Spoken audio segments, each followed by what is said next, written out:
Hello and welcome to episode 8 of A Muggle's Perspective. This is the Harry Potter podcast where I am your host, Rogge, and I am taking my friend Braden through the series for the first time. Braden, how the heck are ya?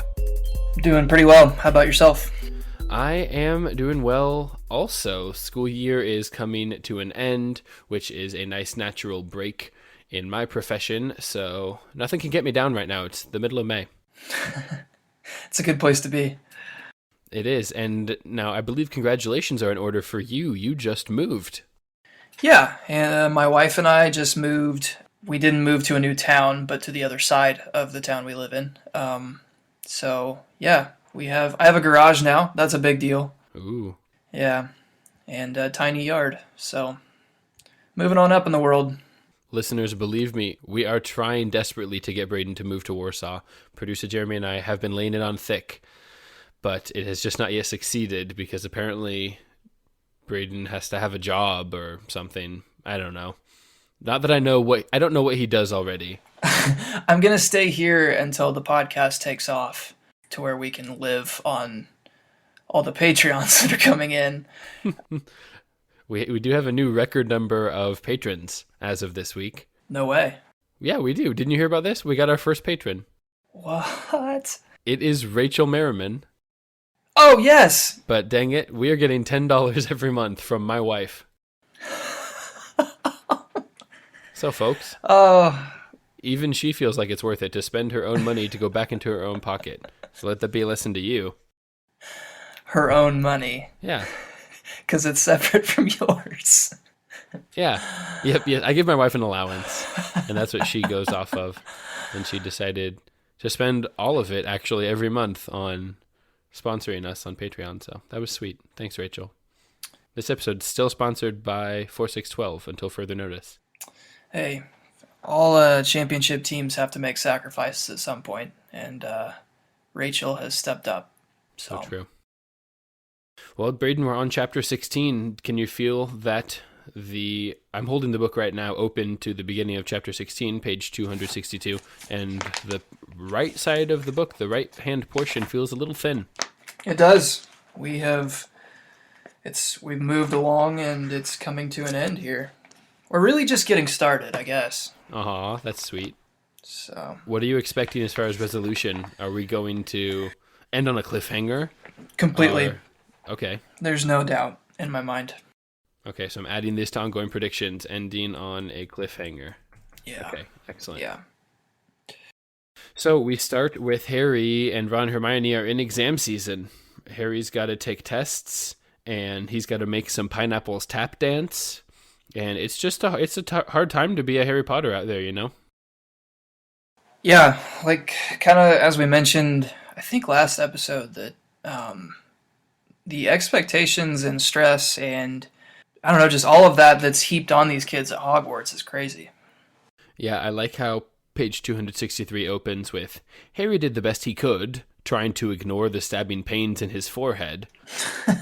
Yeah, not to mention, like, this is a lot on a normal kid, let alone a kid who has, like, a burning scar in his forehead that causes nightmares and essentially panic attacks. To me, it seems kind of ominous. I mean, there's a hooded figure dripping blood in it, no big deal. This can't mean great things for Harry's future, I would imagine. What are the odds he's going to have these nightmares and then everything turns out fine?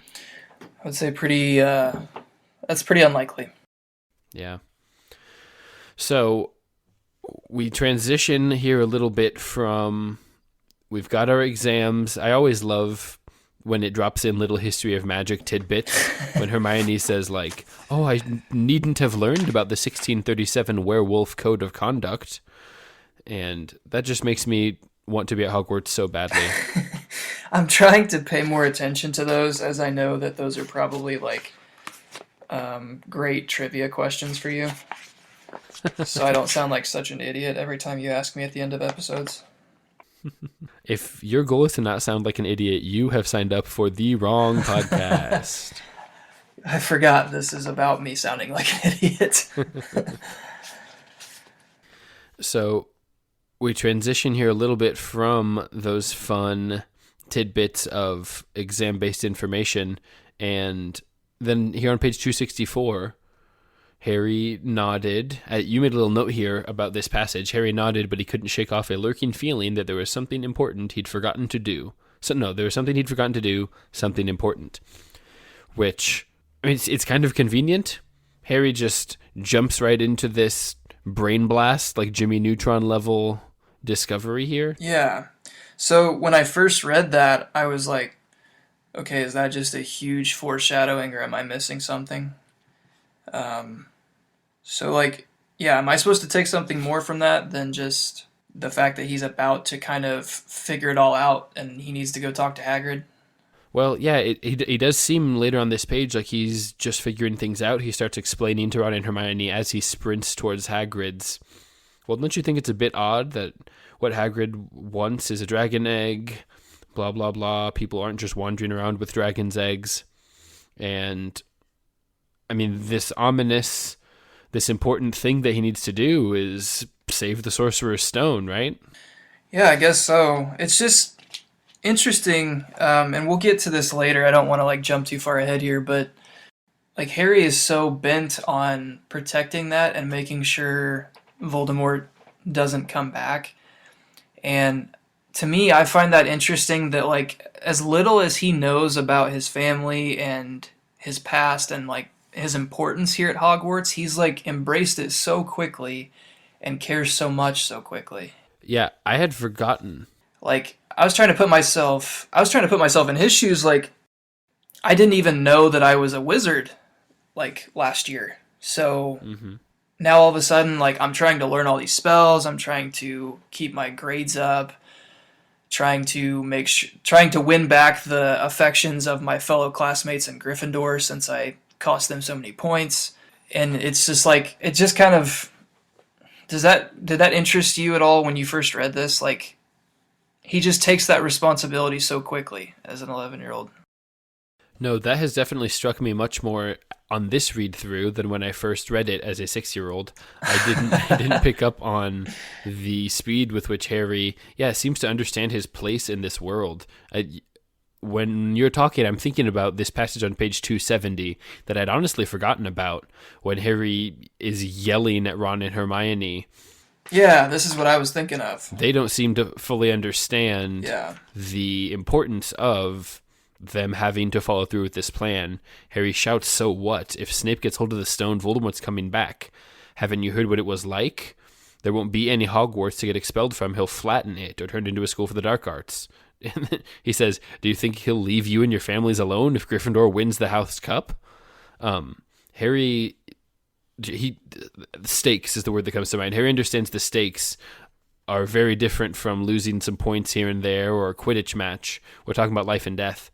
Yeah, and it's just kind of, I don't know, the fact that he knows already with such confidence that like he's the only thing that can stand between Voldemort and destroying Hogwarts.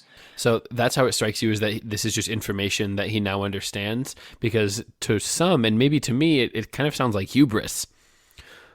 And like, yes, he does go try to tell Dumbledore, but that one plan failed, and he's like, well, I guess it's up to Harry Potter to save the day. Yeah, and the fact that he's gotten to that point just in the first book is, I don't know, I find that interesting. Yeah, interesting is a good word. I'm not sure if it's impressive or if it's self-centered of him almost. He seems to... Well, it's just, like, I'm thinking if I'm, like I said, if I'm in his shoes, like, I don't know that I would just take this on immediately, you know? It'd be kind of like, I don't really know if I want all this. Do I really know Voldemort's out there? I mean, I guess with what he's experienced so far, like, you know, last chapter, like in the woods with, you know, seeing the cloaked figure drinking blood and stuff, obviously that would shake anyone, much less 11-year-old. But just the conviction he has already to be like the savior of Hogwarts is crazy.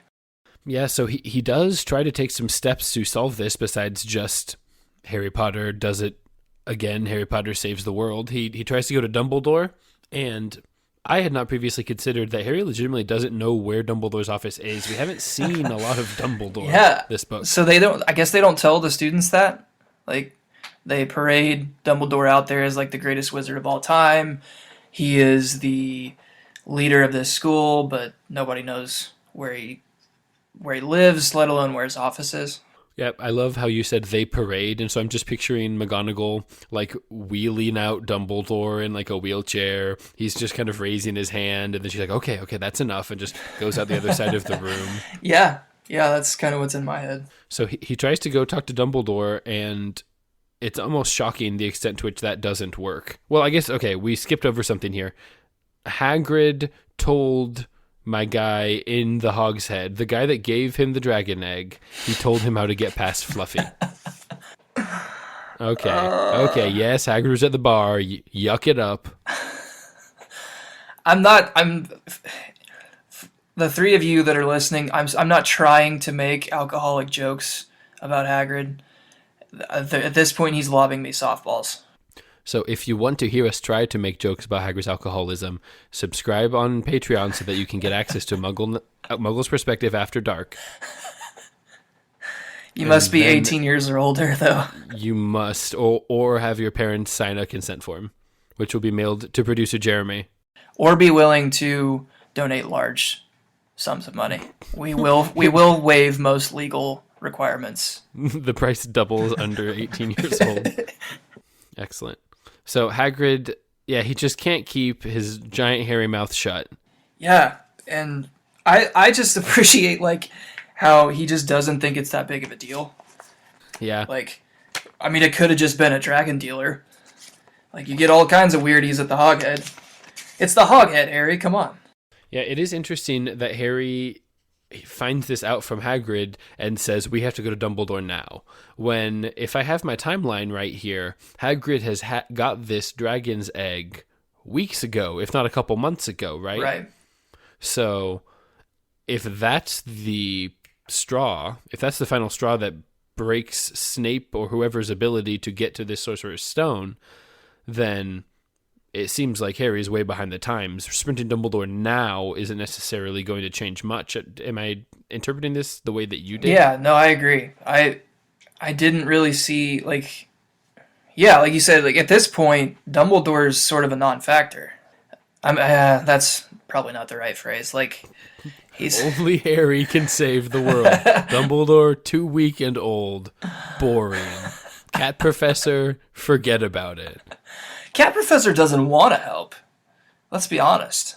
No, I asked you here in the show notes, is she being deliberately unhelpful? It sure seems like it, and it's friggin' annoying. So you're already frustrated at her for taking away points from Gryffindor on the last episode. Yeah, I'm not getting over that anytime soon. But she really added fuel to the fire here. I don't get where the coldness comes from.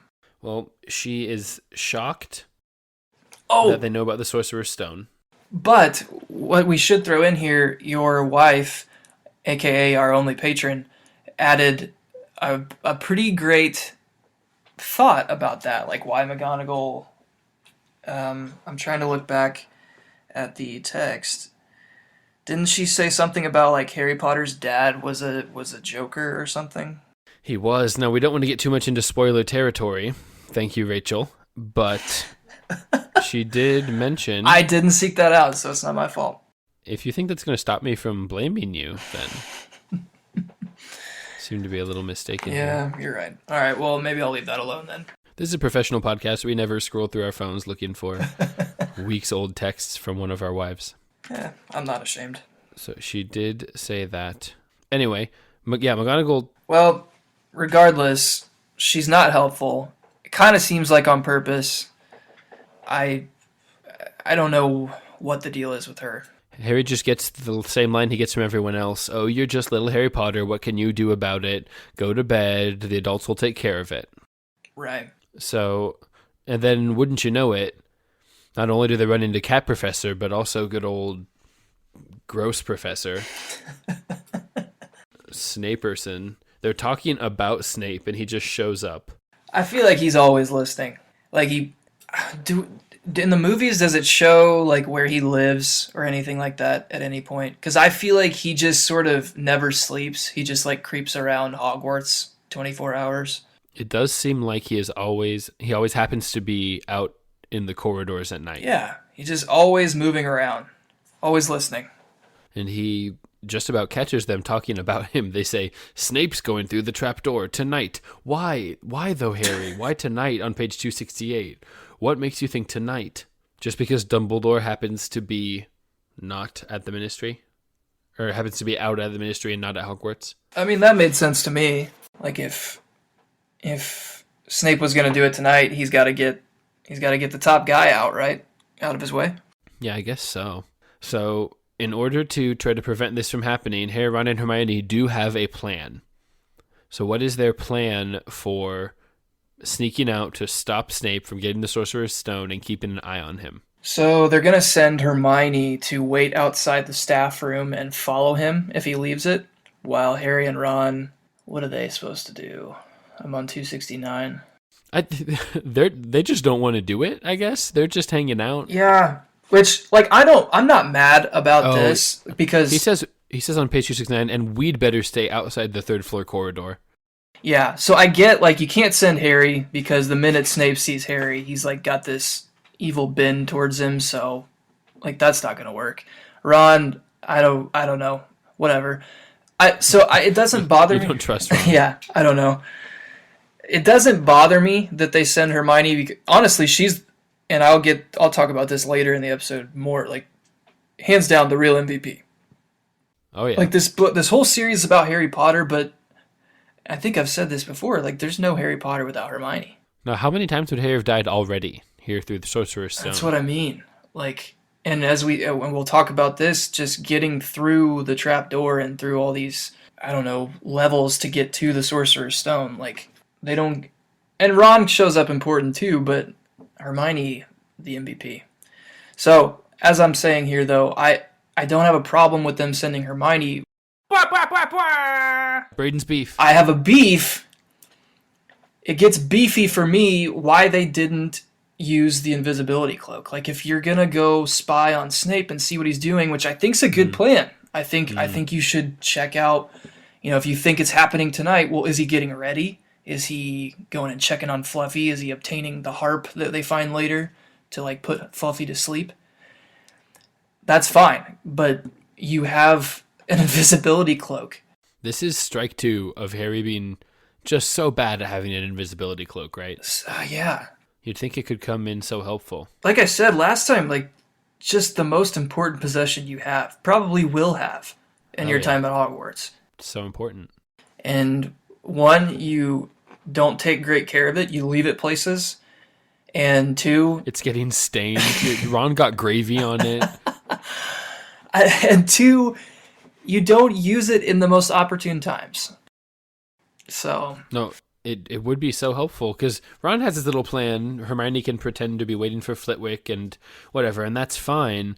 But you're so right. Invisibility cloak is way better than that. They use it later. Don't worry. He remembers it exists. Yeah. He just, I don't know. That just sort of annoyed me that, I don't know.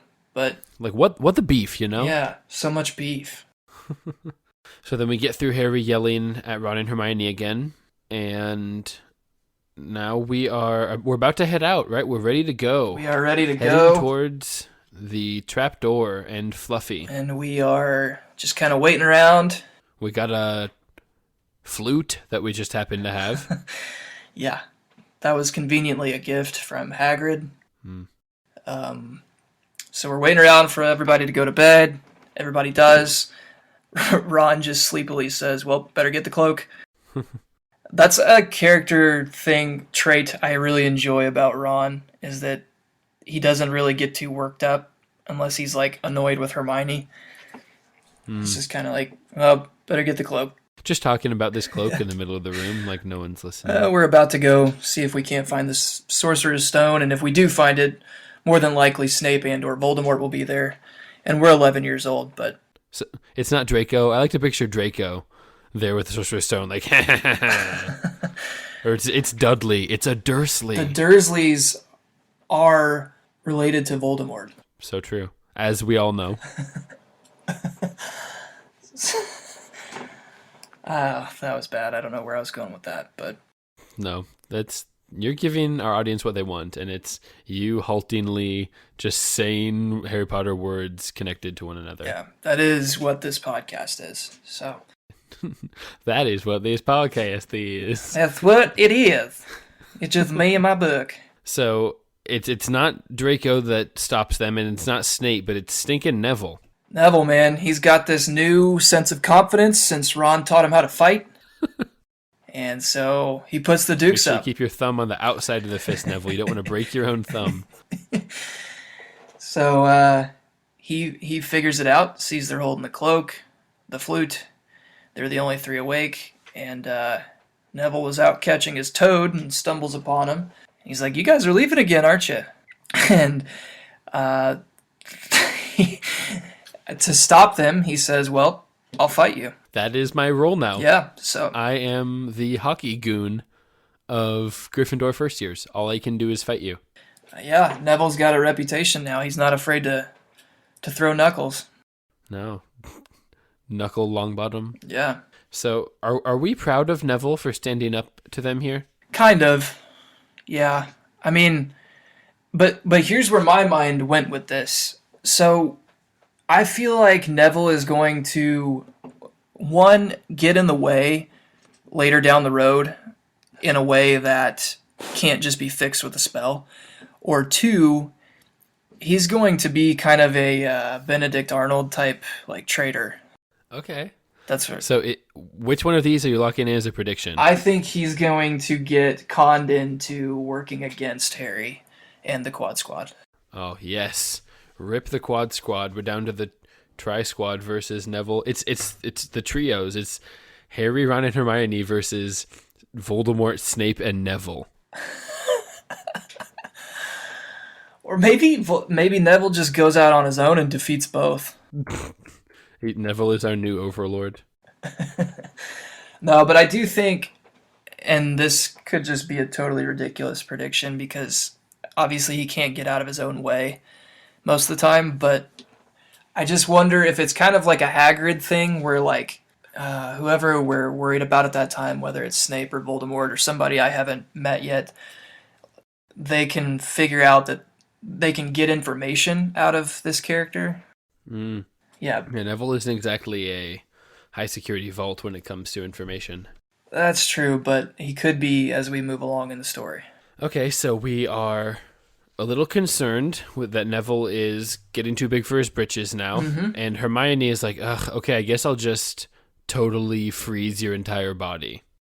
Yeah, I guess I'll just paralyze him. So she throws the old Petrificus Totalis. How off was I on that? No, that was exactly right. Oh, yes. And just Neville's arms snapped to his sides, his legs sprang together, his whole body rigid. He swayed where he stood and then just fell flat on his face, stiff as a board. So only his eyes were moving, looking at them in horror. Aw, Neville.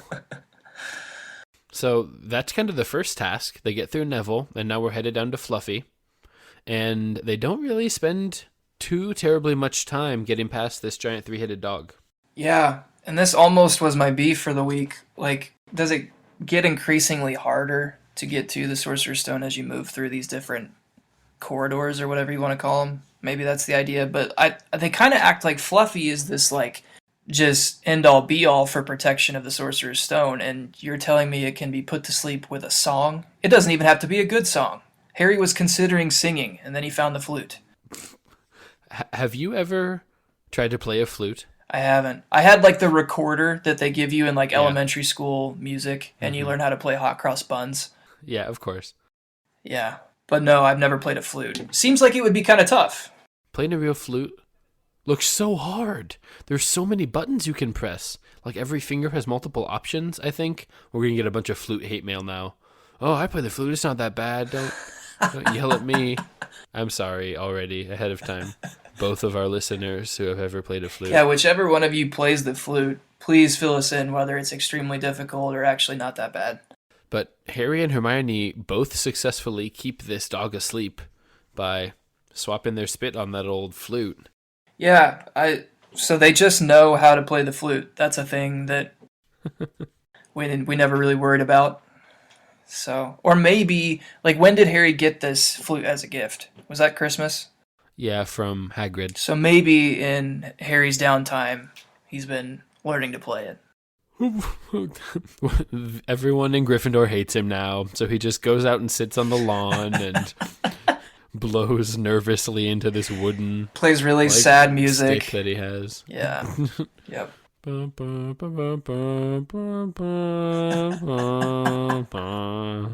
That's how flutes sound. Flutes are trombones. Yeah, keep going. Just in case Keep anyone going. was worried.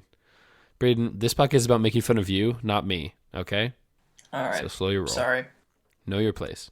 That's my bad. So they get to the flute, and honestly, that's pretty much that with Fluffy. Yeah. Step 1. Like, there wasn't even really a lot of danger involved.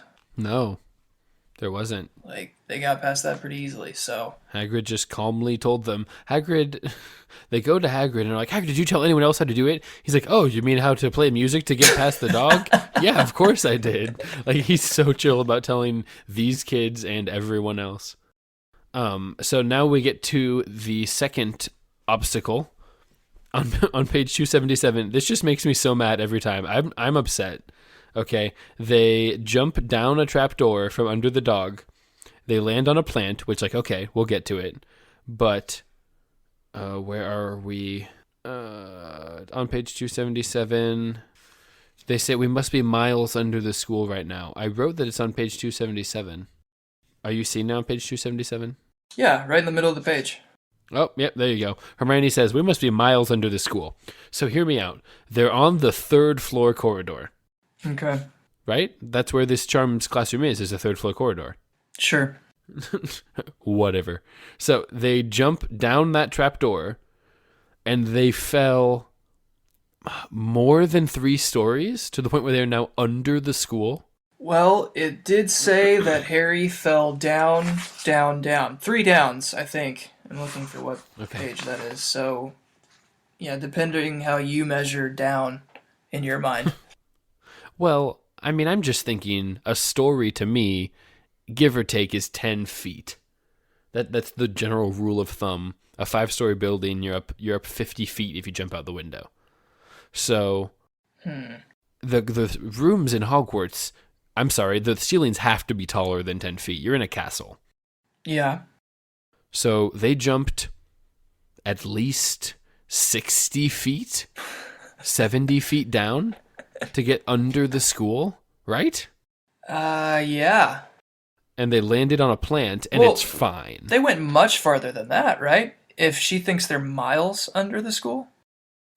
Okay, Braden. So now we're reading miles literally? Yeah. I mean, I was given the benefit of the doubt. Maybe they're only 20 feet under the school. But if they're much further than that, then, like, they legitimately fell, like, over 100 feet. There's no way. Onto a plant.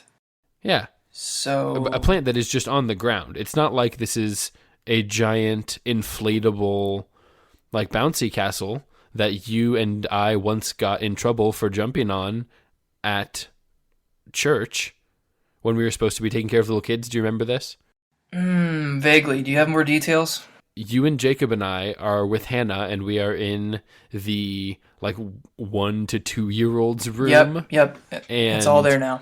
One of us noticed that there's a room in the back of the church that sole purpose seems to be to house inflated bouncy houses. I'm pretty sure... We're trying to climb on top of them.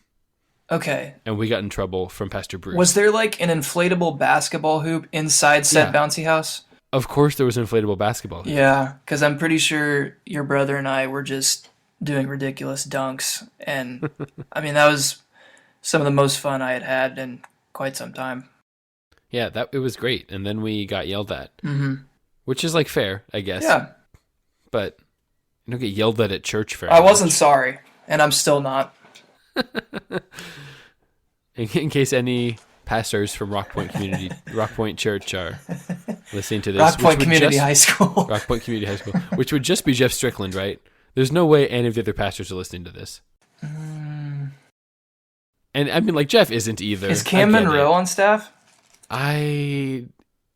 I'm not going to call Cam a pastor right now. Okay. Does Alex Ehrlich count? He might. He, like, works there. Yeah. Okay. Shout out Alex Ehrlich. Listening to this podcast with only one eye, it's very impressive. Really is. So they land on this plant, in case you skipped through the last 30 seconds because you realized it was us talking about Crawfordsville. They land on this plant, and no big deal, it's Devil's Snare. As Ron says, "Oh, I'm so glad we know what it's called. That's a great help." Yeah, so thankfully Hermione is a human textbook and remembers that if you just can get, is it light or does it have to be fire? Well, Hermione says it likes the dark and damp, Okay. and Harry is the one that puts that together. Oh, so light a fire. Yeah. And But Hermione there's goes, no wood. There's no wood. So we're screwed, guys. I guess it's the second book is just Hermione Granger in the Chamber of Secrets. She just leaves Harry and Ron. She just has to sit there and watch them get swallowed by a plant. Miles below her school. Miles below. How is she going to get back out? What's the plan? Well, she can fly. She's so far below the school. I guess there are broomsticks. Yeah. Spoilers. Okay. So she conjures some flame, and that's good. That's pretty successful. I'm okay with that. Yeah. And now we get to the winged key room. I mean, is there a better word for it? The room with the flying keys? I don't know. This one was like the last two rooms. It's like, okay, random, yes, but everything about this book is pretty random. I can handle it. The winged keys, it was like, all right, I think we're reaching a little bit. So these are keys that are charmed to look like birds, and they're flying around, and that's it. Like, that's the whole thing? It's just They a don't room of attack? keys, and they're flying around. Like, and there's just a door on the other side. And, like, don't worry, we gave you brooms. Like, we want you to solve it. There are 3 brooms here. It's like the Hogwarts escape room. Oh, it is. That is what it's Have like. you done one of those? Yeah. Have you? Yeah, kind of fun. Yeah, the ones, there's always like some sort of cabinet that reveals like a door to a second room. And every time I'm impressed. Oh my gosh, I didn't even think there was a room there. Yeah. Wow. But you haven't gotten to one of those rooms and just seen a door on the other side with a bunch of flying keys. I don't know. I don't agree with that, actually. That did happen once. Well, okay, that didn't happen once. But I'm picturing Harry just like grabbing different keys and trying them and just becoming impatient, it would take forever. Mm-hmm. And we did have an experience like that in a escape room once. Eric and I and several other people that you don't know were at an escape room. Rachel was there. And we get to the second room, and there's letters all over the walls, and they have dots on them, like different numbers of just black dots. Like an L will be on one wall, it'll have 8 dots, and on a different wall it'll have 10 dots. And so we spend about a minute looking at the letters and, writing them down and counting the dots, and we're like, there's no way that this is the thing, right? We have to count up how many dots are in all of the 30 letters on each wall, and that's gonna like mean something, And so, like, we just continued moving and sort of took some educated guesses and figured some other stuff out. We ended up beating the room with, like, 1 second left or some nonsense like that. And the guy came in and he's like, so did you like the dots on the letters on the walls? Because, like, all you had to do was figure out which wall didn't have one with 11 dots on it, and then that way. And we're just looking at each other like, are you serious, dude? Like, we definitely did not do that. Well, you win some, you lose some. So, all that to say, it's a good thing. What does Harry do? Oh, it looks like it's going to be a big old-fashioned one, probably silver. Well, he's the youngest seeker in a century? Well, here's my question. Are there, like, regular door locks at Hogwarts? Like, the key that I have that gets me into my house or into my classroom, the little, like, circle at the top and then some, like, scratchy edges for some reason on the skinny part. A key. If I can just describe what a key is to you for several seconds. Folks, that was a description of a key by Rogge Braden. Support us on Patreon. If you would like descriptions of other types of opening devices. Literally, like, for $2, I'll describe whatever you want. That's fine. Or if you'd like a pre-recorded eulogy. Like, that's what I want. I want you to read that for me. Yeah, I too just went right to pre-recorded eulogy from that, so I'm glad we're on the same page, Braden. How many different kinds of keys are there in this cloud is what I'm wondering. Are there modern 21st century little keys, or are they all big skeleton keys that just have like 2 bars on them and that's the key? That's kind of more what I was envisioning, but... So when Ron says a big old-fashioned one, I don't. Well, he said it's silver. Oh, okay. Thanks, Ron. Maybe the rest of them are like darker colored. I guess. Well, they get that. They figure that out. Hermione rocketed upward, because Hermione's good at flying too. Why wouldn't she be? Yeah, they do a real, like... I'm just kind of envisioning like a Blue Angels Air Force type formation thing here. I don't know what that means. What does that mean? You never heard of the Blue Angels? No. So it's like this place you can go, I think in Florida, where like you can watch the fighter pilots like practice. And everybody says it like makes you cry. Is Steven Sells one of those fighter pilots? I can only assume. Okay. Yeah. How many fighter pilots do we need besides Steven, you know? Like, he's got it covered. I feel a lot safer with him in the air. Yeah, I agree. So we get through that room, and that's like, okay, there were doors there, I guess. And we get to chess room. You know, you got your winged key room and then your chess room. Naturally. And don't worry, Ron is really good at chess. Did you see this coming? Yeah, I feel like chess is probably a big thing in the Weasley household. I mean, it was mentioned early on around Christmas that Ron always beat Harry at their chess games. But man, he just rolls this. Like, this computer has to be set to hard, at least, you'd think. Mm-hmm. Yeah. And, like, I have a lot of questions here. Does the chessboard just reset itself? Because someone already came through, as we know from the wings being kind of squished. Yeah, because it kind of acts like throughout the game, like when one of your pieces loses, like it gets destroyed. Mm-hmm. Like it gets whacked over the head unconscious. They drag it off the board. And there's no mention of a pre-existing pile of black pieces. No, yeah, so I guess they just regenerate once you get through the magic. Room. Yeah. So that's good. Yeah. And then did you see his self-sacrifice coming? No, but that was just a real cinematic moment there. Yeah, that was good. They really pushed, like this, I feel like this chapter was written for the movies.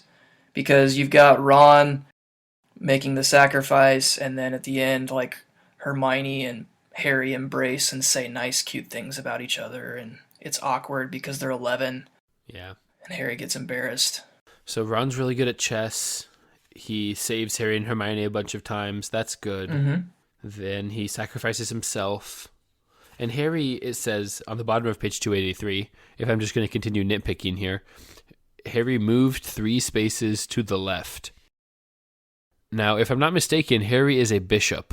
Now, do you know how chess works? No. Do you know the rules of chess? No, nothing. Okay, bishops can only move diagonally. So in order for Harry to move 3 spaces to the left, he would have to be standing at this board, on this board at an angle. So he's like at a 45-degree angle, like crab walking left along a diagonal of like, on a checkerboard, like along some of the black squares instead of the red ones. He's going along a diagonal in order to get to where he needs to go. So are you insinuating that they didn't actually win? I just moved 3 spaces to the left. Doesn't make a lot of sense. If he was playing as a rook, then that would make more sense. We're losing our audience here. I'm sorry. Okay. It's just, this isn't that hard. So we've got Sprouts. So Harry's keeping track here. Hermione's keeping track. They've had Sprouts, the Devil's Snare, Flitwick with the keys, McGonagall with the chess. So we've got Quirrell and Snape. And we walk through the troll room. Do you have troll room thoughts? So I kind of wanted to know how the troll was defeated. Like, they just sort of skipped over that. Like, oh, he was laying there. Good thing we don't have to fight him. All right, let's keep moving. A troll, even larger than the one they had tackled, out cold with a bloody lump on its head. So it got hit on the head. So this troll has just been living down here. miles under the school. Just so far down. I like to think that Filch has been like walking down here to feed it. Yeah. Who's been feeding this? Do trolls eat like people? I feel like. I don't really have any kind of pre-existing troll knowledge, so I'll go with your opinion on that one. They live under bridges, right? And ask people riddles. Is that what a troll I does? think so. Yeah. Or they leave comments on YouTube videos. Oh, that's so true. Yeah. Okay. It's that kind of troll. There's no need to eat then. No. So then we get to potion/logic room. And like, every time I read this, I'm like, well, I would be dead. I don't know. I would have been dead at the chess room because I don't know a friggin' thing about chess. I did. Also, you break one rule and then it just like you die. yeah, kind of a Jumanji thing. But yeah, this one for sure. Like, Hermione's so confident. I guess if I could see the bottles, I could figure it out. Yeah, but not as quickly as she did. No, she does it pretty quickly. Yeah. And Harry is just like looking around. Harry just like sits down and is literally twiddling his thumbs. Like, well, you're gonna do this, Hermione. So like, do your smart person thing. Yeah. So we get through that, and conveniently, there's one to go back and one to go forward. So I was thinking about this.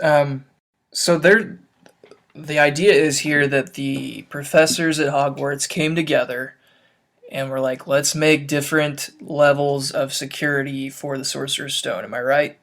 Right. So if that's the case, why did they even make like an option to go backwards? Like, well, I guess after you set it up, you have to be able to get out. Is that?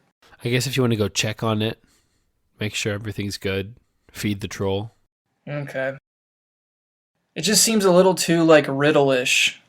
If you really want to protect the Sorcerer's Stone, like, it needs to be a little more deadly. Well, we're in a world here where dragons exist, and they chose to go with a riddle. Like, first years, these 11-year-olds were able to get through this. That's the thing. Like, everybody acts like it's so well protected, and I don't know. I don't feel like it really is.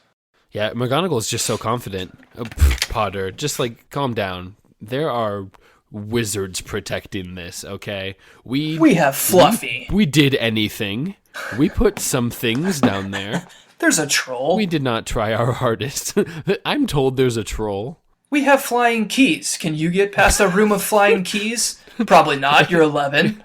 It's just it's just one of those things that's like, yep, flying keys. So there you go. Like, she doesn't even like wait for an answer. Yeah. Yep, that's going to be too hard for you. Yeah. Like, let's say you could get past Fluffy, and you could figure out how to make fire. Well, I mean, the next room's just a bunch of flying keys, so I won't even tell you what's after that. She's like, I'll grant you, maybe you can get past Fluffy, but flying keys? Like, come on. Yeah. Hey listeners, we just wanted to take a minute to put ourselves out there and let you know that we have opened up a Patreon page. Yeah, so this is an awesome opportunity for you to engage even further with Rogge and I on a Muggle's perspective. It includes perks like patron shoutouts, special patrons-only episodes, a bi-weekly newsletter, and more. Please give me a reason to write a bi-weekly newsletter. We're even going to give you a chance to appear on episodes. We want you as our guest. So if you're interested in learning more about this and becoming a patron, please visit our page. It's www.patreon.com/mugglesperspective. That link's on Facebook. It's in our show notes. Should be easy to get to. We try to make it fun and entertaining, even the site itself, going along with who we are as a podcast. So definitely consider it. Thank you so much. Thanks. So we hit the end of the chapter. Braden, I want a prediction from you. Are you ready?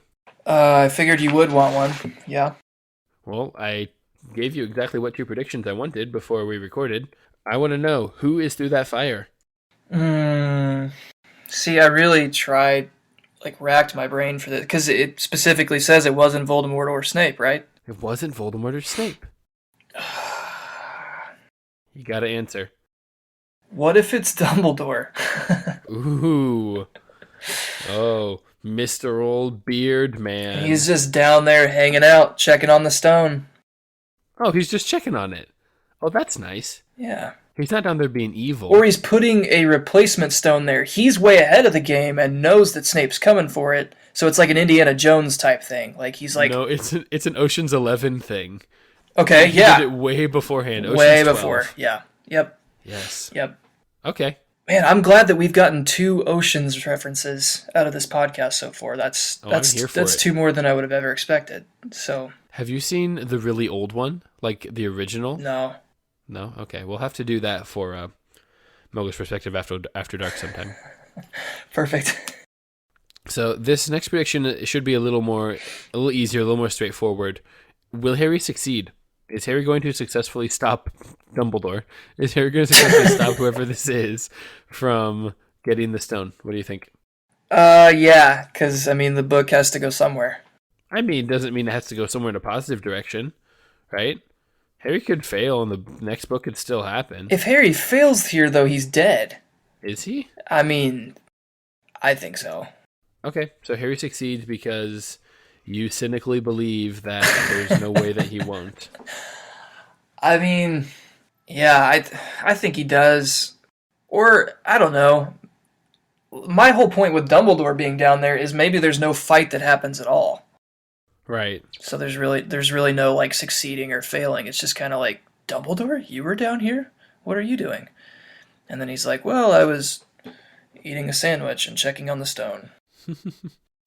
Where do you think my office is? My office is miles below the school. That's it. We get down there, and it's actually Dumbledore's office. Yes. So he's just So like good. checking over the final exam grades, and yeah. Okay, good.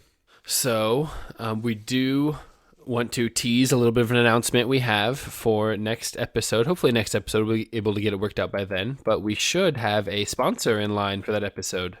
Woot woot.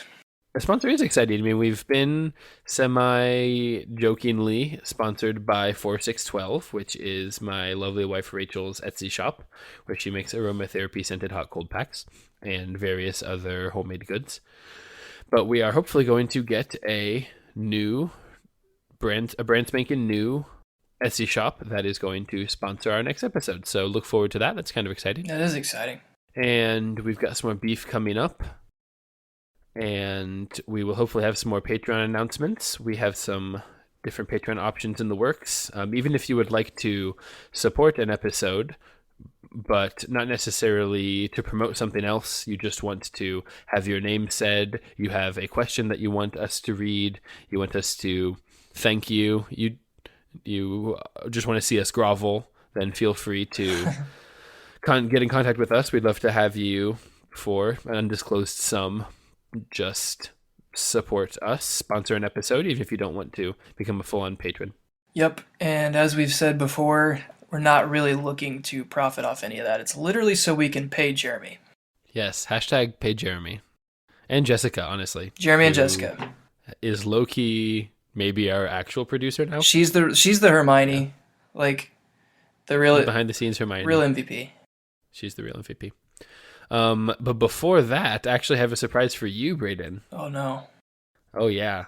So, I don't know if Hannah... I'm assuming your wife has not told you, but she and I have been in contact over these last 2 weeks. Yeah, so before bed the other night, she was like texting you, and I tried to like look at her phone, and she like turned it away from me. And I was like, who is he? Yeah. So, your wife is leaving you for me, your podcast co-host. So, Okay. surprise. I always knew this would happen. Yeah. No, actually, I was just making sure that Hannah could clear your schedule because you are doing an extra long episode tonight, Braden. Extra long episode. Extra long episode. We are actually only halfway. Well, okay, by time, hopefully we're over halfway through this episode. For all of our sakes. Okay. For the sake of my dog that I have to get home and let out to pee. But we are going to cover one more chapter tonight. One more chapter tonight. We've got one more chapter, Braden. 17? Chapter 17. I haven't read 17. Exactly. Okay. You are going to react to Chapter 17 live on air for our listeners. Wow. Okay. Wow. All right. Are you ready? Let's do it. Okay, so I'm going to read for you, and you are going to exclaim as needed, and I will pause when you have thoughts. I just want to hear what you're blurting out. Okay. What is the first thing that comes to mind? I will pause so that you're not having to talk over me or whatever. You can use the raise your hand function on Cast. There's a little bit of inside baseball for our listeners here. Feel free to click on that so I know you've got something coming up, and I will stop. But we are going to jump right in, okay? Okay, I have a request. Yes. Can you do accents? for the characters. Okay, I will do accents for the characters, but I will not read accents for the narration. Okay? Okay. So I'm going to start on page 287 to finish out chapter 16 through the trapdoor, and then we'll flip over to 288 to start chapter 17, all right? Let's do it. Okay. It was indeed as though ice was flooding his body. He put the bottle down and walked forward. He braced himself, saw the black flames licking his body, but couldn't feel them. For a moment, he could see nothing but dark fire. Then he was on the other side, in the last chamber. There was already someone there, but it wasn't Snape. It wasn't even Voldemort. Chapter 17, The Man with Two Faces. It was Quirrell. What? No, it's not. You, gasped Harry. Quirrell smiled. His face wasn't twitching at all. Me, he said calmly. I wondered whether I'd be meeting you here, Potter. But I thought, Snape, Severus? Quirrell laughed, and it wasn't his usual quivering treble either, but cold and sharp. Yes, Severus does seem the type, doesn't he? So useful to have him swooping around like an overgrown bat. Next to him, who would suspect poor, stuttering Professor Quirrell? Oh, he's not actually an old frail guy. No. Oh, come on. What are you thinking? So Quirrell is actually the bad guy. What the heck? What the heck? Harry couldn't take it in. This couldn't be true. It couldn't. But Snape tried to kill me. No. I tried to kill you. Your friend Miss Granger accidentally knocked me over as she rushed to set fire to Snape at that Quidditch match. She broke my eye contact with you. Another few seconds and I'd have got you off that broom. I'd have managed it before then if Snape hadn't been muttering a counter-curse, trying to save you. Snape was trying to save me? Of course, said Quirrell coolly. Why do you think he wanted to referee your next match? He was trying to make sure I didn't do it again. Funny, really. He needn't have bothered. I couldn't do anything with Dumbledore watching. All the other teachers thought Snape was trying to stop Gryffindor from winning. He did make himself unpopular. And what a waste of time, when after all that, I'm going to kill you tonight. What the heck? So, what's the point of Snape? He's been trying to save Harry, right? That's what Quirrell says. I can't do this. Yes, you can. Quirrell snapped his fingers. Ropes sprang out of thin air and wrapped themselves tightly around Harry. Of course they did. Because he's not an old man. He has rope hands. And he's young. You're too nosy to live, Potter, scurrying around the school on Halloween like that. For all I knew, you'd seen me coming to look at what was guarding the stone. You let the troll in? Certainly, I have a special gift with trolls. You must have seen what I did to the one in the chamber back there. A gifted one with trolls, that Quirrell is. He graduated with a minor in troll murdering. Unfortunately, while everyone else was running around looking for it, Snape, who had already suspected me, went straight to the third floor to head me off. And not only did my troll fail to beat you to death, that three-headed dog didn't even manage to bite Snape's leg off properly. Now, wait quietly, Potter. I need to examine this interesting mirror. Did I drop out of British accent there? Okay. What is this? Now hold on a second. There's a mirror. It was only then that Harry realized what was standing behind Quirrell. It was the mirror of Erised. Dun, dun, dun! Oh snap, the mirror came back, yo. Did I ask you if it was going to come back on a previous episode? I think maybe, yeah. And it did. It did come back. It's almost like I knew. That's weird. This mirror is the key to finding the stone, Quirrell murmured. This mirror is the key. Tapping his way around the frame. Trust Dumbledore to come up with something like this. But he's in London. I'll be far away by the time he gets back. All Harry could think of doing was to keep Quirrell talking and stop him from concentrating on the mirror. I saw you and Snape in the forest, he blurted out. Yes, said Quirrell idly, walking around the mirror to look at the back. He was on to me by that time, trying to figure out how far I'd got. He suspected me all along. Tried to frighten me, as though he could, when I had Lord Voldemort on my side. What? Quirrell came back from behind the mirror and stared hungrily into it. I see the stone. I'm presenting it to my master. But where is it? Harry struggled against the ropes binding him, but they didn't give. He had to keep Quirrell from giving his whole attention to that mirror. But Snape always seemed to hate me so much. Oh, he does. said Quirrell casually. Heavens, yes. He was at Hogwarts with your father, didn't you know? They loathed each other, but he never wanted you dead. But I heard you a few days ago, sobbing. I thought Snape was threatening you. For the first time, a spasm of fear flitted across Quirrell's face. Sometimes, he said. I find it hard to follow my master's instructions. He is a great wizard, and I am weak. You mean he was there in the classroom with you? Harry gasped. He is with me wherever I go, said Quirrell quietly. I met him when I travelled around the world. A foolish young man I was then, full of ridiculous ideas about good and evil. Lord Voldemort showed me how wrong I was. There is no good and evil, there is only power, and those too weak to seek it. Since then I have served him faithfully, although I have let him down many times. He has had to be very hard on me. Quirrell shivered suddenly.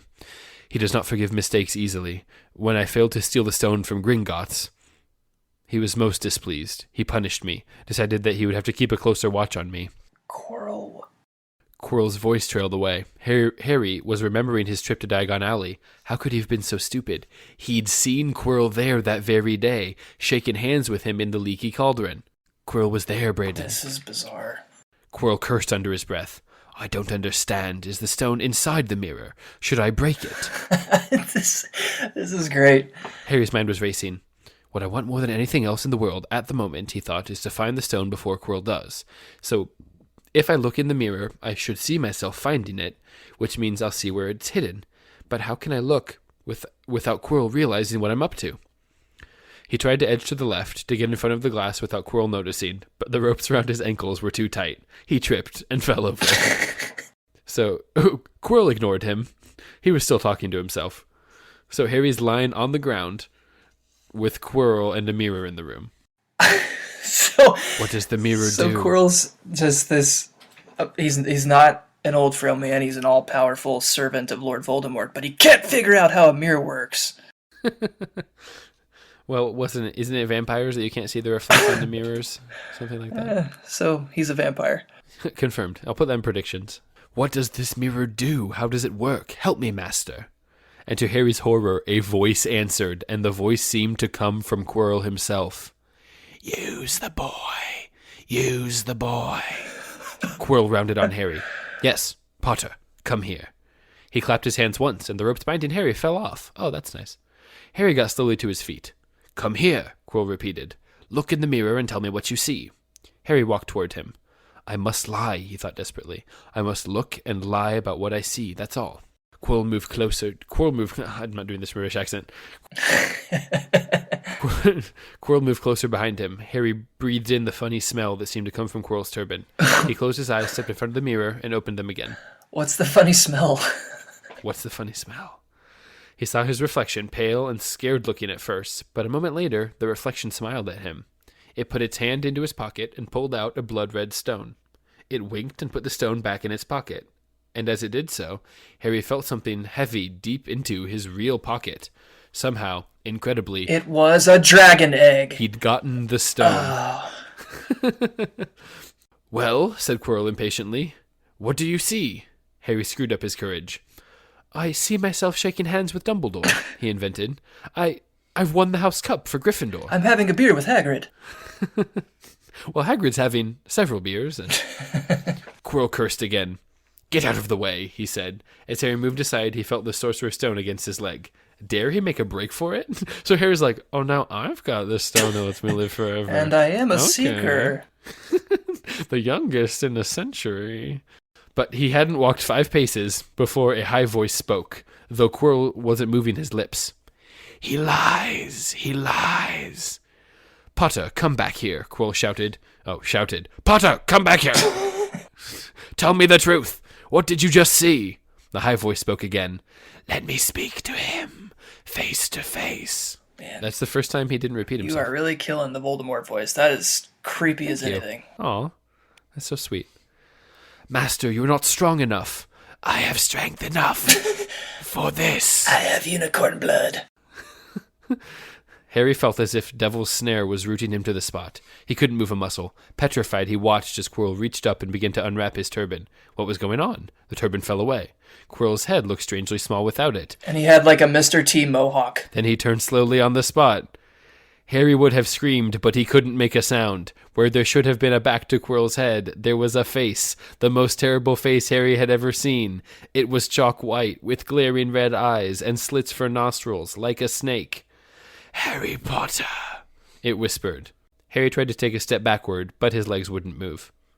Thoughts, Braden? None. I'm pretty much speechless at this point. So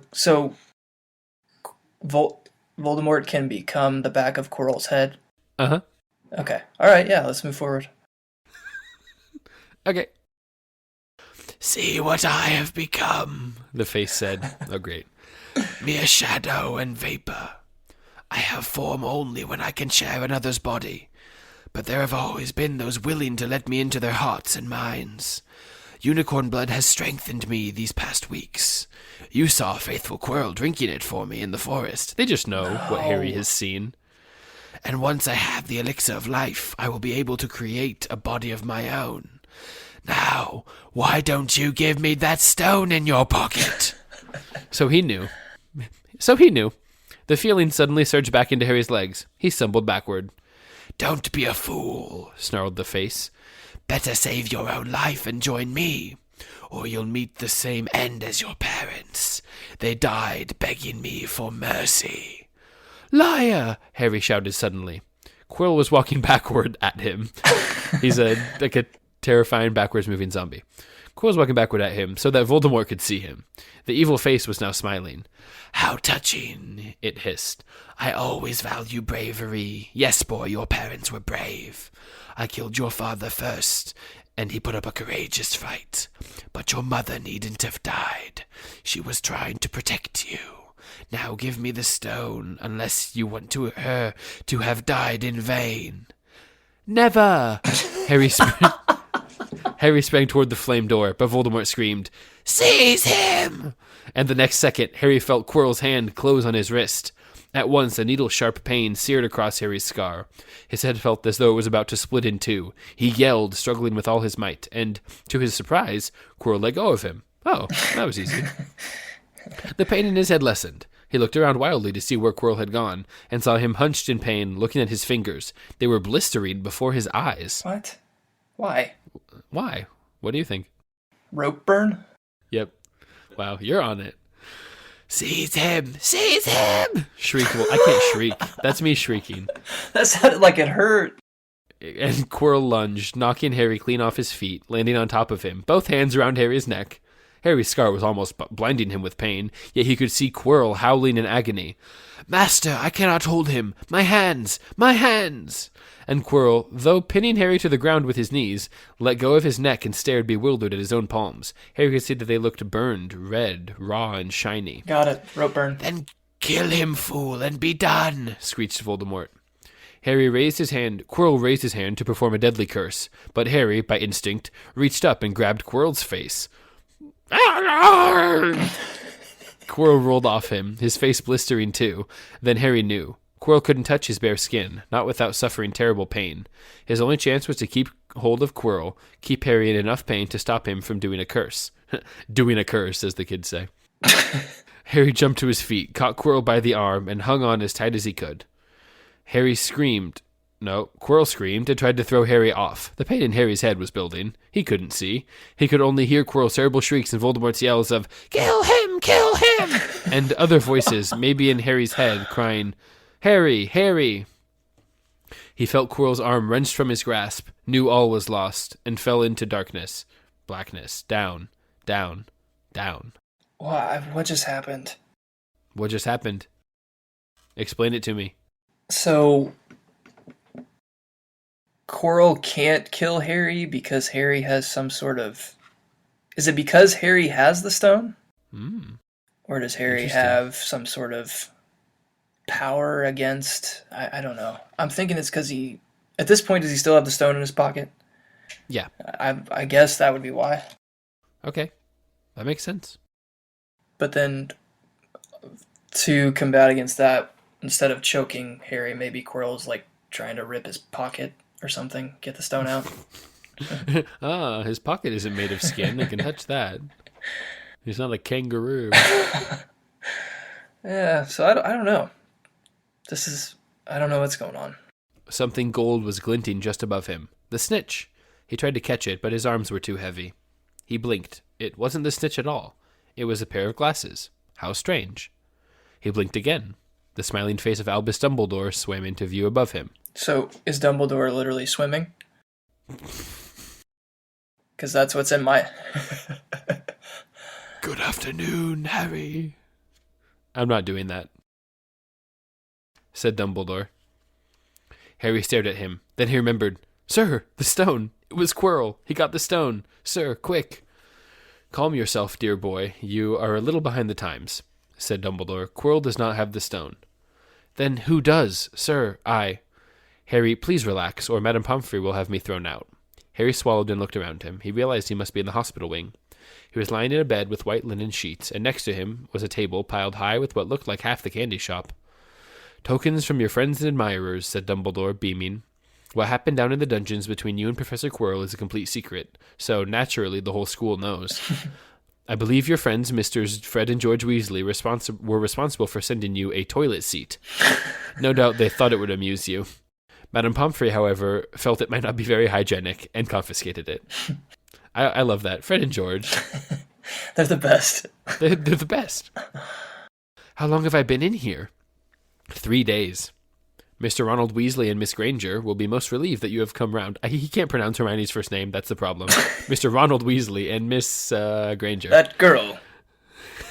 They've been extremely worried. But, sir, the stone. I see you are not to be distracted. Very well, the stone. Professor Quirrell did not manage to take it from you. I arrived in time to prevent that, although you were doing very well on your own, I must say. You got there? You got Hermione's owl? We must have crossed in midair. No sooner had I reached London than it became clear to me that the place I should be was the one I had just left. I arrived just in time to pull Quirrell off of you. It was you. I feared I might be too late.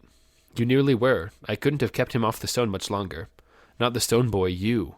The effort involved nearly killed you. For one terrible moment there, I was afraid it had. As for the stone, it has been destroyed. Destroyed? Said Harry blankly. But your friend, Nicholas Flamel. Oh, you know about Nicholas, said Dumbledore, sounding quite delighted.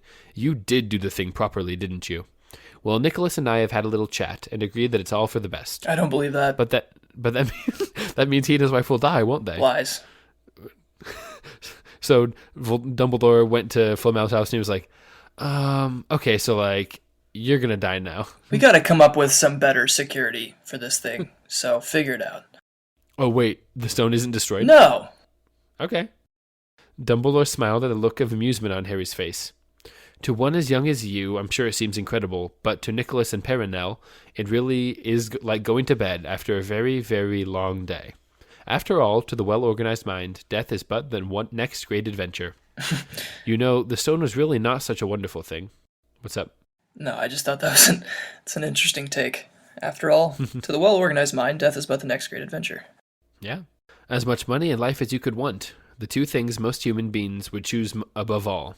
The trouble is, humans do have a knack of choosing precisely those things that are worse for them. Ain't that the truth?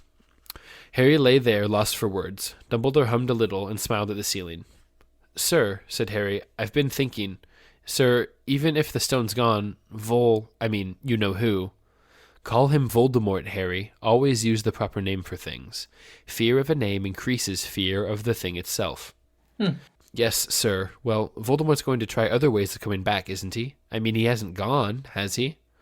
No, Harry, he is not. He's still out there somewhere, perhaps looking for another body to share. Not being truly alive, he cannot be killed. He left Quirrell to die. He shows just as little mercy to his followers as to his enemies. Nevertheless, Harry, while you may only have delayed his return to power, it will merely take someone else who is prepared to fight what seems a losing battle next time. And if he's delayed again and again, why, he may never return to power. Harry nodded, but stopped quickly, because it made his head hurt. Classic Harry. Then he said, Sir, there are some other things I'd like to know, if you can tell me. Things I want to know the truth about. The truth, Dumbledore sighed. It is a beautiful and terrible thing, and should therefore be treated with great caution. However, I shall answer your questions, unless I have very good reason not to, in which case I beg you'll forgive me. I shall not, of course, lie. Well, Voldemort said that he only killed my mother because she tried to stop him from killing me. But why would he want to kill me in the first place? Dumbledore sighed deeply this time.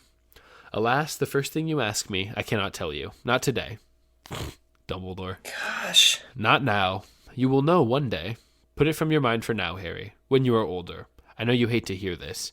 When you are ready, you will know. And Harry knew it would be no good to argue. But why couldn't Quirrell touch me? Your mother died to save you. It is the one thing Voldemort cannot understand. It is love. He didn't realize that love as powerful as your mother's love for you. Okay. He didn't realize that love as powerful as your mother's for you leaves its own mark. Not a scar, no visible sign, to have been loved so deeply, even though the person who loved us is gone, will give us some protection forever. It is in your very skin. Quirrell, full of hatred, greed, and ambition, sharing his soul with Voldemort, could not touch you for this reason. It was agony to touch a person marked by something so good.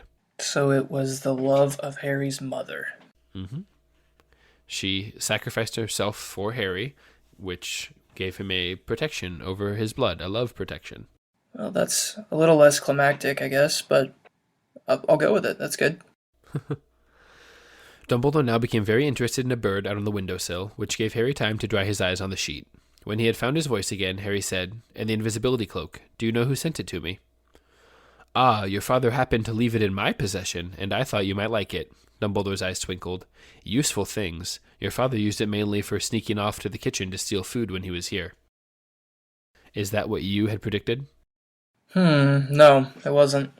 It is what you'd predicted. Wait, that it was Harry's father's? No, that Dumbledore gave Harry the cloak. Oh, yes. Okay, sweet. So that prediction is resolved. That's our first resolved prediction. And I got it right. And you got it right. 1 for 1. I like that. Shooting 100% there. Okay. Where was I? And there's something else. Fire away. Quirrell said Snape. Professor Snape, Harry. Yes, him. Quirrell said he hates me because he hated my father. Is that true? Well, they did rather detest each other, not unlike yourself and Mr. Malfoy. And then your father did something Snape could never forgive. What? He saved his life. What? Yes, said Dumbledore dreamily. Funny the way people's minds work, isn't it? Professor Snape couldn't bear being in your father's debt. I do believe he worked so hard to protect you this year because he felt that would make him and your father even. Then he could go back to hating your father's memory in peace.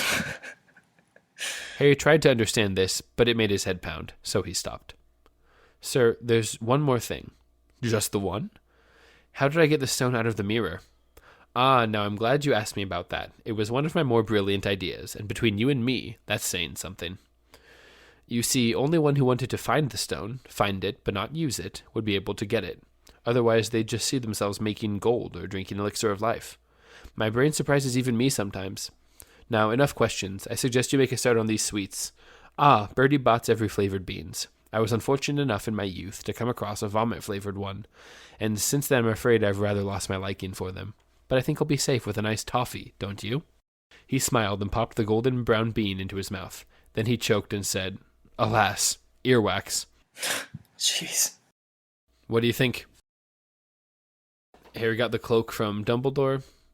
Snape was saved by Harry's dad. It's just really hard for me to accept the fact that Snape isn't... Like, it's really... I have to transfer, like, all my dislike from Snape to Quirrell. Yeah, that's a quick ask. You just have to do that on the fly. Yeah, because it's been building up for 16 chapters. Yeah. And then it's like, just kidding, it's Quirrell. So, I still don't believe Snape is, like, just out of the picture or irrelevant. But we'll see. Yeah, we might not have seen the last of Snape. We'll see how that goes. Madame Pomfrey, the nurse, was a nice woman, but very strict. Just 5 minutes, Harry pleaded. Absolutely not. You let Professor Dumbledore in? Well, of course, that was the headmaster. Quite different. You need rest. I am resting. Look, lying down and everything. Oh, go on, Madame Pomfrey. Oh, very well, she said, but 5 minutes only. And she let Ron and Hermione in. Harry! Hermione looked ready to fling her arms around him again. But Harry was glad she held herself in, as his head was still very sore. Oh, Harry, we were sure you were going to. Dumbledore was so worried. The whole school is talking about it, said Ron. What really happened? It was one of those rare occasions where the true story is even more strange and exciting than the wild rumors. Harry told them everything. Quirrell, the mirror, the stone, and Voldemort. Ron and Hermione were a very good audience. They gasped in all the right places, like you. And when Harry told them what was under Quirrell's turban, Hermione screamed out loud. So the stone's gone? Said Ron finally. Flamel's just going to die? That's what I said, but Dumbledore thinks that... What was it? To the well-organized mind, death is but the next great adventure. I always said he was off his rocker, said Ron, looking quite impressed at how crazy his hero was. So what happened to you two?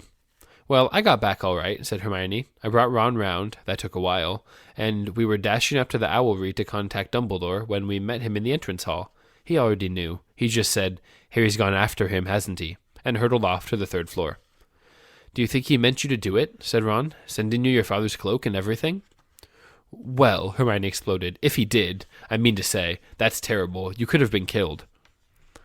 No, it isn't, said Harry thoughtfully. He's a funny man, Dumbledore. I think he sort of wanted to give me a chance. I think he knows more or less everything that goes on here, you know. I reckon he had a pretty good idea we were going to try, and instead of stopping us, he taught us just enough to help. I don't think it was an accident he let me find out how the mirror worked. It's almost like he thought I had the right to face Voldemort if I could. Yeah, Dumbledore's off his rocker all right, said Ron proudly. Listen, you've got to be up for the end of year feast tomorrow. The points are all in, and Slytherin won, of course. You missed the last Quidditch match. We were steamrollered by Ravenclaw without you. But the food will be good. At that moment, Madame Pomfrey bustled out. You've had nearly 15 minutes now. Out, she said firmly. We're almost there, Braden. Almost there. Do you think that Dumbledore did mean for Harry to go after the stone?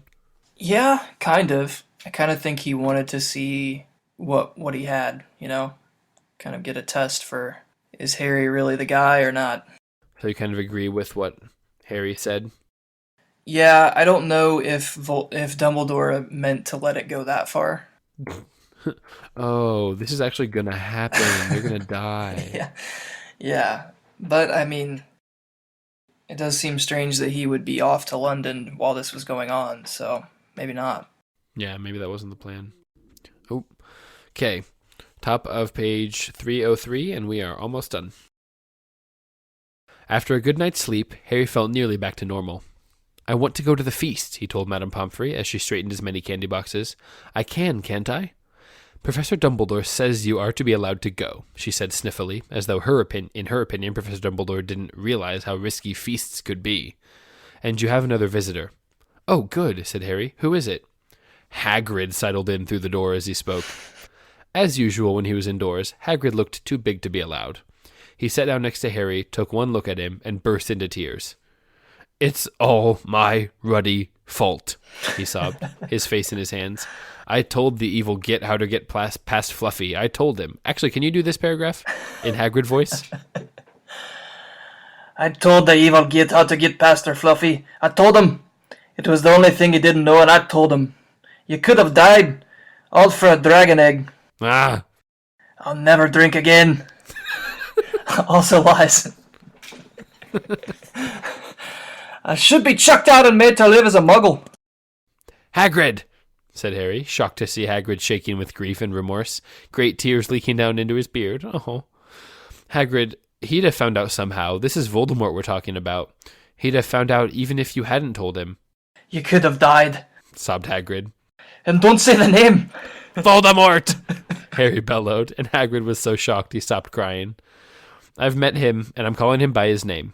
Please cheer up, Hagrid. We saved the stone. It's gone. He can't use it. So Harry's at this point already like, it worked out fine. No big deal, Hagrid. It's fine. We're fine. Everything's fine. Hagrid wiped his nose on the back of his hand and said, That reminds me. I've got you a present. It's not a stoat sandwich, is it? Said Harry anxiously, and at last Hagrid gave a weak chuckle.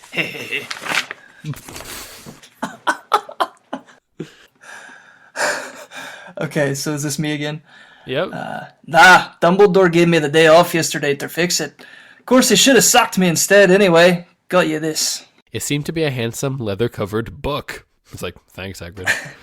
Harry opened it curiously. It was full of wizard photographs. Oh. Smiling and waving at him from every page were his mother and father. Oh, best gift ever.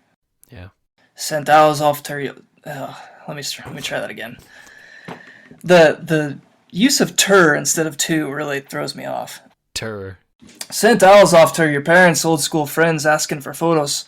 Knew you didn't have any. Do you like it? Harry couldn't speak, but Hagrid understood. And took a gulp of his beer.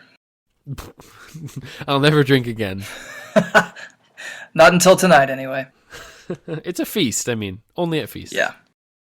Harry made his way down to the end of your feast alone that night. He had been held up by Madame Pomfrey's fussing about, insisting on giving him one last checkup, so the Great Hall was already full.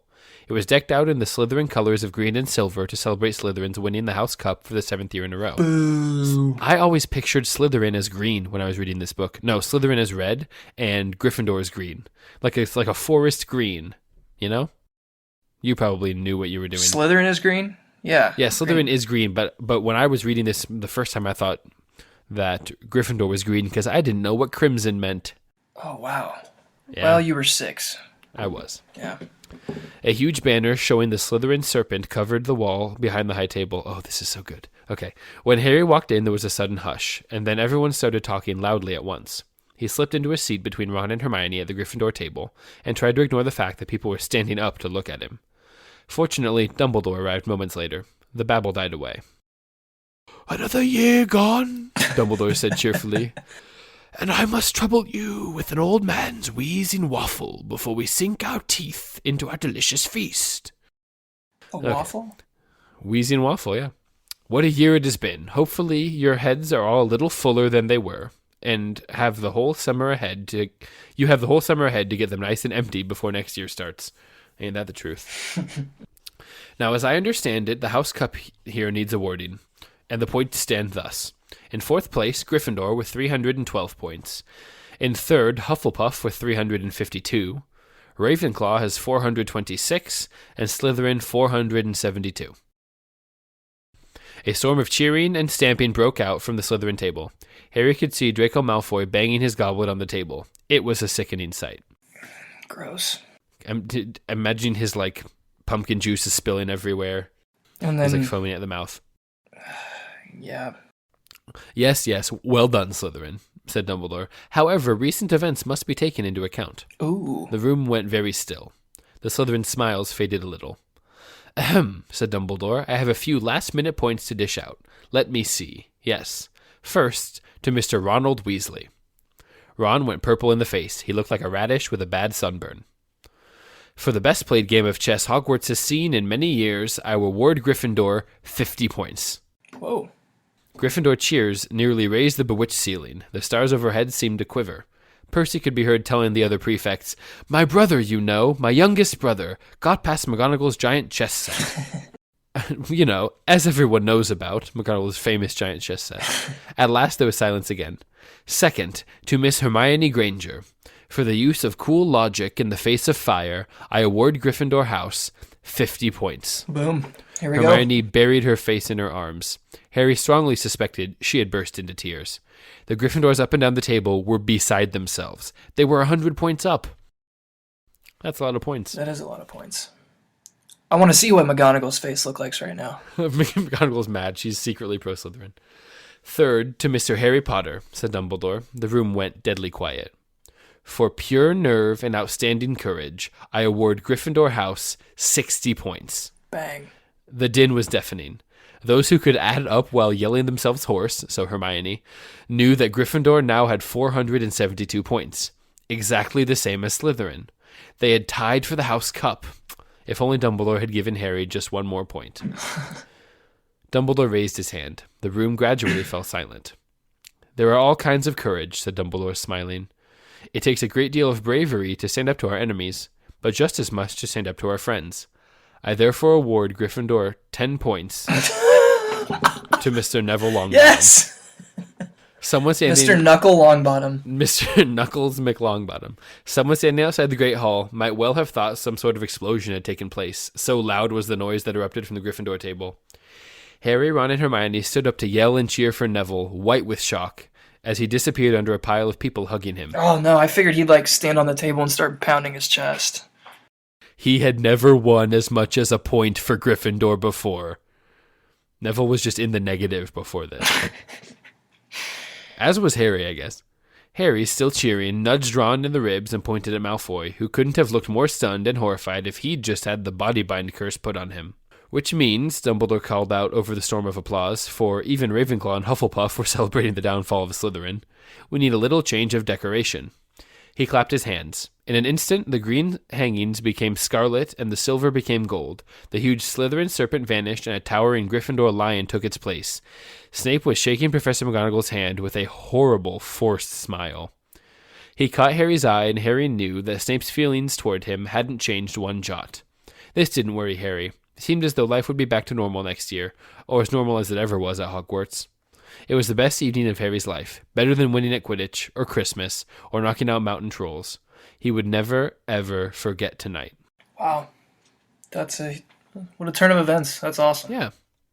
So I'm going to leave the last 3-ish pages for you to read on your own, and for our listeners to read on their own. We're just going to kind of wrap up the chapter, and that'll give us something to talk about to start out next episode. Okay. But we are done with Sorcerer's Stone. We did it. Insert applause sound here.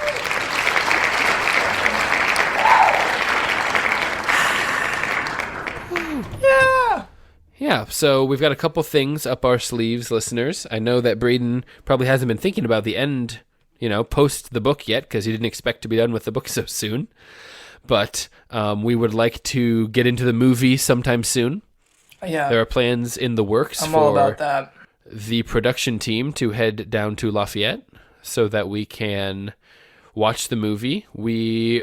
Listeners, if you would be interested in watching us watch the movie live, not over Skype, but over something like that, then please let us know. Post on Facebook, email us. We want to know if there is any audience for that.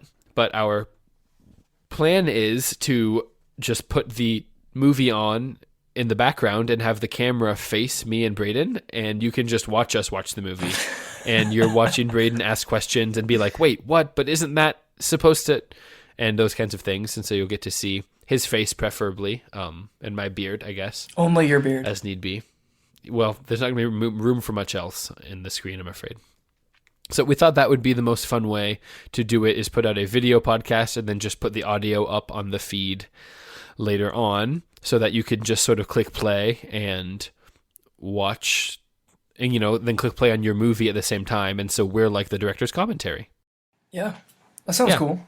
So that's the plan. I would also like to do a wrap-up sort of discussion where we are in the story, how we felt about Sorcerer's Stone.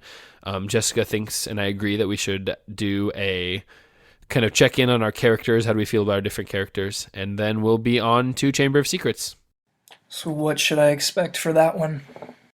What should you expect for Chamber of Secrets in terms of the plot or in terms of how the podcast schedule is going to go? I was referring to plot, but just didn't know if you could give me any kind of teasers. Well, there's a Chamber of Secrets, and Harry Potter is in it, so that'll be good. Awesome. Okay. There is actually a little bit of a teaser, which I will let you read, at least in my copy of Sorcerer's Stone. There is a tiny teaser for Chamber of Secrets on, like, the second to last page. So you can check into that. Yep, it's like... There's an about the author at the very end. Right before that, there's a little teaser. No. No? Nope. It just goes straight to a picture of J.K. Rowling and then the end of the book. Well, mine is a much older copy. So that's kind of a bummer. It doesn't shock me that they're a little different, but yeah. So that is the plan. Thank you, Braden. Thank you, Hannah, for letting me take your husband for an extra long time tonight. But I hope you're not too worried about it, Braden, because she did sign off on it. Yeah. No, this was a pleasant surprise. Yeah. So hopefully we got some good shocked Braden, confused Braden about Quirrell. And we'll get into all of our thoughts about that and recap it next episode. I mean, at the bare minimum, you got some extended Hagrid time out of me. So that is what the people have been clamoring for.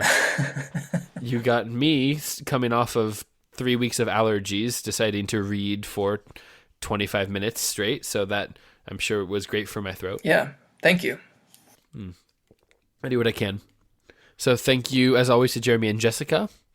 We quite literally couldn't do this without you because we would not know what we were doing. And we want to thank you, listeners, for listening to another episode of A Muggle's Perspective. Yeah, we appreciate it. Hopefully it was exciting and worth your time. If you would like to hear more, be sure to subscribe, rate, and review the show. You can like us on Facebook. We have an Instagram. We do. At Muggles Perspective. And as we've said in previous episodes, if there are ideas you have of things you think would be fun for Rogge to ask me, or some sort of, segment of the show, segment idea you have, feel free to pitch those at us. You can communicate with us on any of the social media platforms I just described, or I think we have an email address. Is that right, Rogge? We do. mugglesperspective@gmail.com. Yeah, so you can hit us up at that. So I guess, just be on the lookout for me and Rogge's beard watching the movie. As you may have noticed, we have started naming episodes after amusing things that happened during the episode, things that amused us at least. So episode 7 was called Patronus Paintus. Episode 8, my vote is for extended Hagrid voice, but yeah, we would love to hear your feedback. If several of you like an idea for a title, we'd be happy to put a poll up on Facebook or something like that, so that Katie Kelly Roche can be the only person that votes and get and decide single-handedly what all of our episodes should be titled. So we look forward to that, Katie. I guess Rachel. That's not fair. Rachel will get on there. Yeah. Did we have a Trivia Tuesday this week? That's a great question. We probably did have a Trivia Tuesday. I'm going to sort of do a big Trivia Tuesday recap on the next episode. Awesome. So we are not going to belabor this episode any longer with that, but look forward to that. We have had some great participation. We appreciate that greatly. I haven't done it every single week because we haven't had tons of people, so I didn't want to overload you with that. So awesome. Okay. Yeah. Thank you guys for listening. Yeah. Thanks, guys. We'll see you next time.